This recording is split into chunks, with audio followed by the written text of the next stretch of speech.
Olá pessoal! Sejam bem-vindos novamente em nosso canal. Você sabia que o Brasil possui uma ponte de mais de 200 milhões de reais, mas quase ninguém usa? E que possuímos um porto que já foi considerado o quarto maior do país e ficou quase uma década sem receber grandes embarcações? Hoje vamos explorar 6 projetos totalmente inúteis do nosso país. Antes, deixe seu like e inscreva-se no canal para ajudar nosso projeto no YouTube.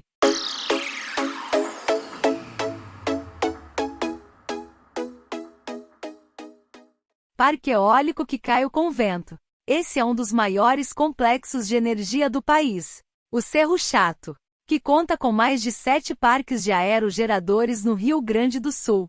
E em 2014 foi palco de uma cena bastante incomum, pois foi construído para gerar energia a partir do vento, e justamente com uma ventania. O parque teve 8 torres derrubadas e pelo menos 27 aerogeradores afetados, causando um prejuízo de mais de 300 milhões de reais. Este se trata do maior incidente com parques eólicos de todo o mundo, superando com folga o segundo colocado, uma queda de 3 torres no norte da Europa. O mais curioso é que o temporal que atingiu a cidade onde se encontra o complexo não é incomum para a região. Após os desastres, a Eletrosul, estatal que comandou o projeto, contratou uma empresa argentina para operar e fazer a manutenção do parque. Mas pouco tempo depois ela pediu falência no Brasil, abandonando as obras. Até hoje, a razão da queda não foi explicada, mas a empresa já promoveu a reconstrução dos aerogeradores que caíram. Dragagem do Porto Rio Grande. O Porto de Rio Grande era um projeto incluído na reforma do lugar, escavando de 14 para 16 metros de profundidade, custando 196 milhões de reais. Com a realização da obra, os navios que passassem pelo quarto maior porto do país na época poderiam levar 20 mil toneladas a mais por viagem. E Jean Denot da Bélgica ficando pronta somente em 2013 e por quase 7 anos sem receber grandes cargas, porque a Marinha, responsável pela segurança dos navios, não aprovou a obra para isso, pois à medida que os navios até menores passavam, o calado ia elevando. No ano de 2018, começou outra reforma, que finalizou em 2020, custando 500 milhões para retirar 16 milhões de metros cúbicos de sedimentos. Ela conseguiu aumentar o número de cargas, porém, essas obras de dragagem eram realizadas de maneira esporada.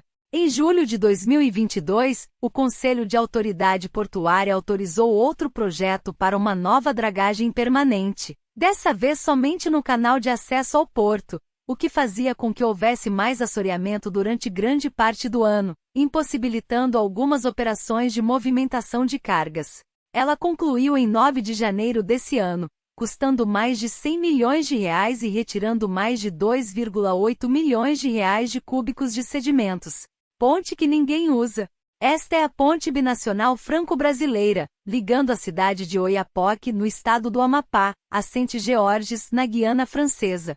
Sua construção teve início nos anos 90 e foi concluída somente em 2012. Todavia, apesar de finalizada, ela ficou 5 anos sem abrir, pois faltavam documentos para atestar a conclusão. Com custo de 236 milhões de reais para os países, metade veio dos cofres brasileiros, cerca de 1/3 do PIB atual da região. Ela foi aberta somente em 2017. Porém, para os veículos brasileiros passarem, é necessário um seguro que varia entre 250 a 450 euros, que convertido para real fica entre 1.300 a 2.500 reais, sem contar no visto de viagem e na carteira internacional de motorista. Ou seja, é uma alternativa bastante inviável para a população local que opta quase sempre pela travessia de balsa ou barquinha entre os dois países. Ponte que liga nada a lugar nenhum.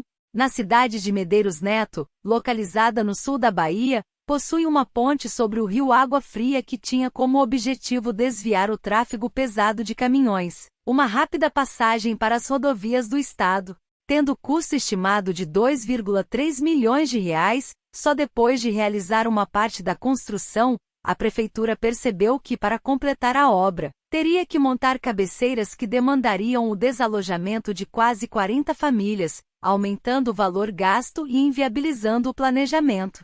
Sem condições de terminar o projeto, os políticos optaram por abandonar a obra por alguns anos.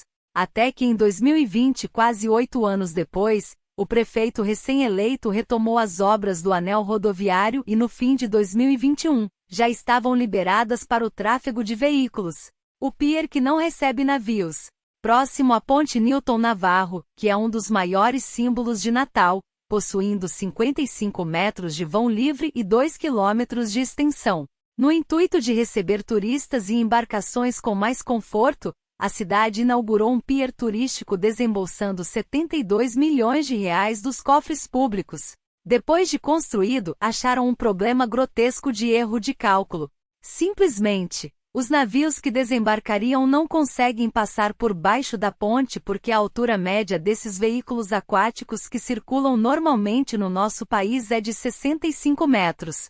Pior que isso, alguns alegam que foi tudo intencional, por interesse econômico de políticos envolvidos com a rede hoteleira local, que perderia parte de sua clientela competindo com as grandes embarcações. Para intensificar mais ainda a situação, o secretário de turismo da época falou numa reportagem que os navios de cruzeiros são inúteis, pois não pagam ICMS e ISS, além de não gerar empregos como os hotéis da cidade, sendo que o próprio é dono de um hotel na região. Ponte literalmente inútil. Antes de todos os vazamentos de áudios pela Operação Lava Jato, a cidade de Maricá viralizou em 2014 na internet por conta de uma obra totalmente desnecessária que custou a bagatela de 10 milhões. Para evitar isso e evitar que fosse totalmente desnecessário, a prefeitura decidiu abrir um canal para a água escoar no lugar. Com o disfarce finalizado em quase 3 anos depois, houve uma reinauguração da ponte. De acordo com ambientalistas, se um canal permanecer aberto por muito tempo, é considerado crime ambiental, principalmente se secar o sistema aquático. Aqui termina a lista. Comentem sugestões de outros projetos inúteis do nosso Brasil. Quem sabe faremos a parte 2. Deixe seu like e inscreva-se no canal para ajudar nosso projeto no YouTube.